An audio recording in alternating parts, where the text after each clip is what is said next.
ও আমার বান্দারা, ও আমার বান্দিরা, তোমরা ঘরে অবস্থান করো, ঘর থেকে বের হবে না প্রয়োজন ছাড়া।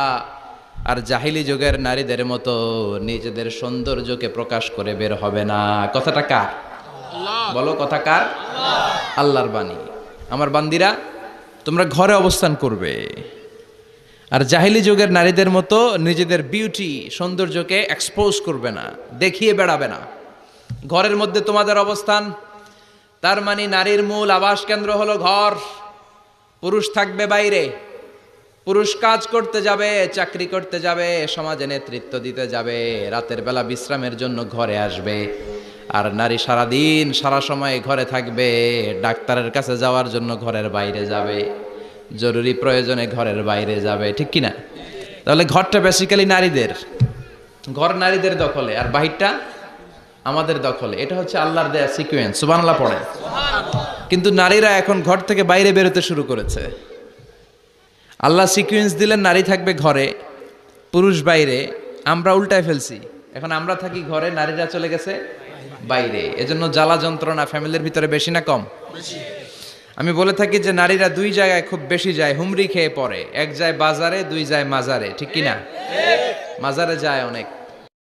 এজন্য মায়েরা যারা এতদিন মাজার কেন্দ্রিক ছিলেন, এই অভ্যাসকে আপনারা পাল্টে ফেলেন। মাজারেও যাবেন না, বাজারেও যাবেন না। জরুরি প্রয়োজনে হিজাব মেনটেন করে বাজারে যাওয়া যেতে পারে, কিন্তু এই কাজটা মূলত পুরুষদের। কাদের? কথা বলেন। এজন্য আল্লাহ বললেন ওয়াকারনা ফি বুয়ুতিকুন, নারী তোমরা ঘরে থাকো। কিন্তু ঘরে না থেকে এখন বাজার কেন্দ্রিক, মাজার কেন্দ্রিক, ঘরে থাকতে চায় না। ঘরেই যে আল্লাহ কত দায়িত্ব দিয়েছে নারীদের। এক একটা ঘর এক একটা ফ্যামিলি, এক একটা ফ্যামিলি এক একটা ইনস্টিটিউশন, প্রতিষ্ঠান। আর এই প্রতিষ্ঠানের এমডি, ম্যানেজিং ডাইরেক্টর হচ্ছে এক একটা মহিলা। চিল্লা এখন, ঠিক কিনা? রব্বুল আলামিন নারীদেরকে ঘরের এমডি বানালেন, বাড়ির এমডি, ম্যানেজিং ডাইরেক্টর। অনেক কিছু ম্যানেজ করতে হয়। ফুড ম্যানেজমেন্ট জানা লাগে, কুকিং ম্যানেজমেন্ট জানা লাগে, রেয়ারিং আপ দ্য চিলড্রেন জানা লাগে, ডিপ্লোমাসিও জানা লাগে। কেমন করে রান্না করবে এটা জানতে হয়, কেমন করে ঘরকে ক্লিন রাখবে জানতে হয়, কেমন করে ছেলে মেয়েকে লালন পালন করতে হবে জানতে হয়, কেমন করে স্বামীর মন জুগিয়ে শাশুড়ির মন জুগিয়ে চলতে হয় সেটাও জানতে হয়। এটার বলে ডিপ্লোমাসি। কূটনৈতিক জ্ঞান না থাকলে আরেক বাড়ির মাইয়া নতুন এক বাড়িতে যাইয়া সবার সাথে মিলেমিশে চলতে পারে? কথা কন। তো আপনার ডিপ্লোমেসি জানা লাগে, আপনার food management, cooking management, washing management, rearing up the children, চিলড্রেনদেরকে কিভাবে বড় করতে হয় এটা জানতে হয়। তো এত দায়িত্ব ধুইয়া, আপনার ম্যানেজিং ডাইরেক্টরের দায়িত্ব ধুইয়া আপনি বাইরে যান কেন? কথা বলেন। এজন্য আল্লাহ বললেন ওয়াকারনা ফি বুয়ুতিকুন্না, ঘরে থাকবা। ঘরে থাকলে ওই ঘরটারে বরকতময় করে দেয় কে? আল্লাহ। দেখবেন যেই ঘরে নারী থাকতে পারে না, ওই ঘরটা উস্কো খুস্কো, রুক্ষ, ভালোবাসার ছোঁয়া নাই। ওই ঘরের মধ্যে মাধুর্যতা নাই, প্রেম নাই, মমতা নাই, সব কেমন যেন অগোছালো। কারণ নারীর হাত পেলে একটা ঘর যেরকম সুন্দর হয়, নারীর হাত না লাগলে ঘরটাকে ওই রকম সুন্দর করে সাজানো যায়। মাঝে মাঝে আমরাও ঘর গুছাই, মাঝে মাঝে আমরাও ঘরকে পরিচ্ছন্ন করতে চাই, কিন্তু মেয়েরা যেমন করে সাজায় আমরা তেমন করে পারি নাকি? কথা কয় না? পারি। আমরাও মাঝে মাঝে রান্না করি, মহিলা রান্না করলে যেই স্বাদ হয় আমাদেরটা ওইটা হয়। কথা বলেন। এজন্য আল্লাহ বললেন ওয়াকারনা ফি বুয়ুতিকুন্না, ঘরে থাকবা। পুরুষরা থাকবে বাইরে, তোমরা প্রয়োজনে বাইরে যাবা। আর পুরুষরা রাত্রি বেলায় বিশ্রামের প্রয়োজনে ঘরে আসবে। কার কথা? আল্লাহর কথা। কার কথা? আবার আল্লাহ নারীদেরকে বললেন চোখ নামাও, আমাদেরকেও বললেন চোখ নামাও, তাদেরকেও বললেন চোখ নামাও। ওয়াকুল্লিল মুমিনাতি ইয়াগদুদনা মিন আবসারিহিন, ও নবী নারীদেরকে বলেন তারাও যেন পরপুরুষ দেখলে চোখ নামিয়ে রাখে। ওয়াহফাজনা ফুরুজাহুন্না, তারা যেন তাদের প্রাইভেটসকে হেফাজত করে। ওয়ালা ইউবদিনা জিনাতাহুন্না ইল্লা মা যাহারা মিনহা, দেহের সৌন্দর্য যেন বের না করে দেয়। ওয়ালিয়াদরিবনা বিখুমুরিহিন্না আলা জুয়ুবিহিন্না, আর তাদের বুকের উপরে যেন একটা চাদর নামিয়ে দেয়। সুবহানাল্লাহ। ওড়নাটা যেন, উন্নত বক্ষটা তারা ঢেকে রাখে। এখন বুকের উপরে ওড়না থাকে না, ওড়না থাকে গলায়, ঠিক কিনা?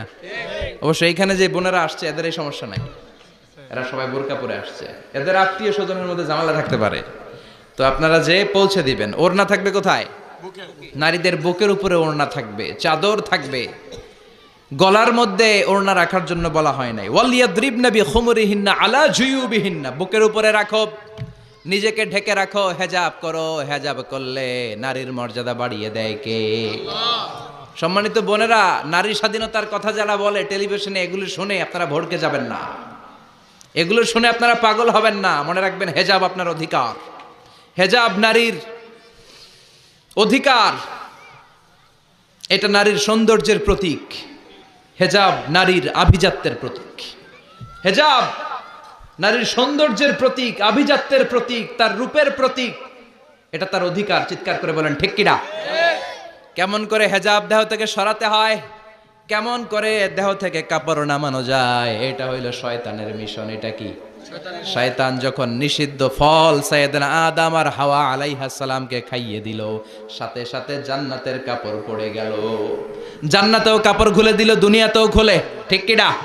শয়তানের মিশনই এইটা। কাপড় যত কমানো যায়, কাপড় যত কমানো যায়। এজন্য খবরদার, আপনারা অনেক সম্মানিতা। খেয়াল রাখবেন, পৃথিবীতে যে জিনিসের মর্যাদা যত বেশি, সম্মান যত বেশি, যেটা যত বেশি দামি, ওইটা তত বেশি প্যাকেটের ভিতরে থাকে। ঠিক কিনা? ঝিনুকের ভেতরে থাকে মতি, মতি খোলা থাকে না।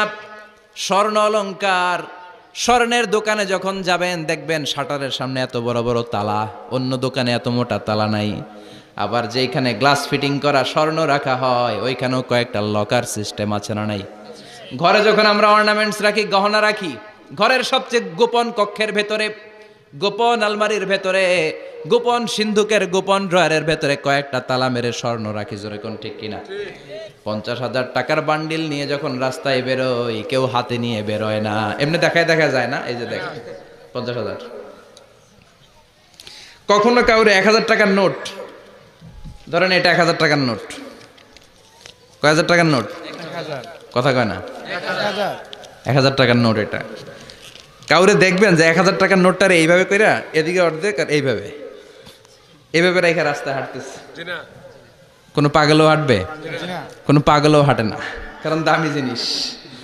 এটার হেজাব লাগবে, এটার নেকাব লাগবে, এটাকে প্যাকেট করতে হবে, এটাকে প্রিজার্ভ করতে হবে। এজন্য যে নারীরা হেজাব করে তারা কোনোদিন ইফটিজিং এর শিকার হয় না। চিল্লায় বলো ঠিক কিনা? হেজাব যারা করে তারা বিপদে পড়ে না, কারণ হেজাব পরলে এক একটা নারীকে জান্নাতের হুর পরীর মতো লাগে। ঠিক কিনা? সম্মানে মাথাটা নিচু হয়ে আসে, তাকাতে গেলেও ভয় লাগে। আল্লাহু আকবার! কি সম্মান আল্লাহ দিলেন! এজন্য আমার মায়েরা বোনেরা, আপনাদের সম্মান রব্বুল আলামিন হেজাবের ভেতরে রেখেছে। হেজাব হচ্ছে আপনার সিকিউরিটি। হেজাব কি?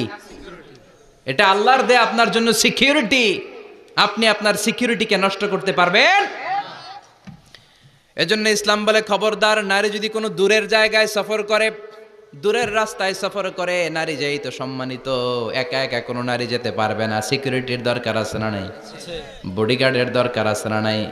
কেউ যখন বাংলার জমিন থেকে মক্কায় উমরা করতে যায়, মাহরাম পুরুষ না থাকলে তারে ভিসা দেয়, কারণ সম্মানিতা, বডিগার্ড লাগে। জানেন এটা? মাহরাম পুরুষ যদি না থাকে, এই মাহরাম হচ্ছে বডিগার্ড। মাহরাম পুরুষ না থাকলে উমরার ভিসা হয় না, হজের ভিসা হয় না, কারণ লম্বা সফর, আর যে সফর করবে সে সম্মানিতা। সম্মানিতা নারীর জন্য সিকিউরিটির দরকার আছে না নাই? বডিগার্ড লাগবে কি লাগবে না? কি সম্মান ইসলাম আমাদেরকে দিল, বুঝলামই না আমরা। আপনাদেরকে প্রোটেক্ট করার জন্য, আপনাদের সিকিউরিটি এনশিওর করার জন্য আল্লাহ তাআলা হেজাবের বিধান দিয়েছে। চিল্লায় পড়েন সুবহানাল্লাহ। এজন্য নারীর সম্মান, নারীর মর্যাদা রব্বুল আলামিন হেজাবের ভেতরে দিয়েছে। আবার নারীর মধ্যেও হেজাবের তারতম্য আছে না নাই? যাদের বয়স বেশি তাদের হেজাব কম, যাদের বয়স কম তাদের হেজাব বেশি। সুবহানাল্লাহ, কি ব্যালেন্স! কিন্তু রাস্তায় দেখবেন নানির হাতে হাত মোজা, নানি নাতনি, নানির হাত মোজা আছে, পা মোজা আছে, গায়ে বোরকা আছে 2টা, সাথে ষোড়শী অষ্টাদশী তরুণী তন্নি যুবতী নাতনিটার বুকের মধ্যে কাপড় নাই, গলায় আছে ওড়না, আছে না নাই? তার মানে পুরাই উল্টা। দরকার ছিল নাতনির হাতে মোজা, পায়ে মোজা, 2টা বোরকা। নানির গায়ে কাপড় না থাকলেও সমস্যা নাই। হালকা কাপড় পরে নানি বের হইছে, সমস্যা নাই। কোন রকম চাদর গায়ে দিয়ে নানি বের হইছে, সমস্যা নাই। কিন্তু নাতনির গায়ে বোরকার দরকার আছে না নাই? হাত মোজা, পা মোজার দরকার আছে না নাই? মা মেয়ে বের হয়েছে, মায়ের গায়ে 2 বোরকা, হাত মোজা, পা মোজা, মেয়ের গায়ে কাপড় নাই। হাফ নেকেড, আছে না নাই? নানির দিকে তাকাবে কে? উনি তো এক্সপার্ট, উনি কি ডেট শেষ। কথা বলেন, কেউ তাকাবে? তাকাবে ওই ষোড়শী, অষ্টাদশী, তরুণী, তন্নি, যুবতীর দিকে, ঠিক কি না? এজন্য ইসলাম বলে খবরদার, হেজাব ছাড়া বের হওয়া যাবে না, নেকাব ছাড়া বের হওয়া যাবে না। বিশ্বনবী বললেন, মা তারাকতু মিন বাদি আদাররা আলার রিজালি মিনান নিসা, আমি চলে যাব কিন্তু আমার পরে আমার পুরুষ উম্মতদের জন্য নারীর চাইতে বড় কোনো ফিতনা আমি রেখে যাই নাই। আর বনি ইসরাইলের জামানায় সবচেয়ে বড় ফিতনা হয়েছিল নারীর ফিতনা, নারী কেলেঙ্কারি। এই জন্য নারীরা, বোনেরা, আপনাদেরকে সাবধান থাকতে হবে। নারীর ফিতনা বড় ফিতনা। নারী ভালো হলে সবচেয়ে ভালো, নারী খারাপ হলে নারীর চেয়ে খারাপ কেউ হতে পারে। এজন্য নারীদের জন্য আল্লাহ কিছু মডেল দিলেন। 6 জন নারীর জীবনীর কথা আমি রেকমেন্ড করি, সাজেস্ট করি যে 6 জন নারীর জীবনী মুখস্থ, ঠোঁটস্থ, অন্তস্থ থাকতে হবে প্রতিটা নারীর জন্য। আশা করি মায়েরা, বোনেরা শুনছেন, আশা করি আপনারা কান লাগিয়ে শুনছেন, অনুধাবন করার চেষ্টা করছেন। আপনাদের জন্য 6 জন নারীর জীবনী পড়া অবধারিত। সংক্ষেপে বলবো, কয়জন? গুনেন।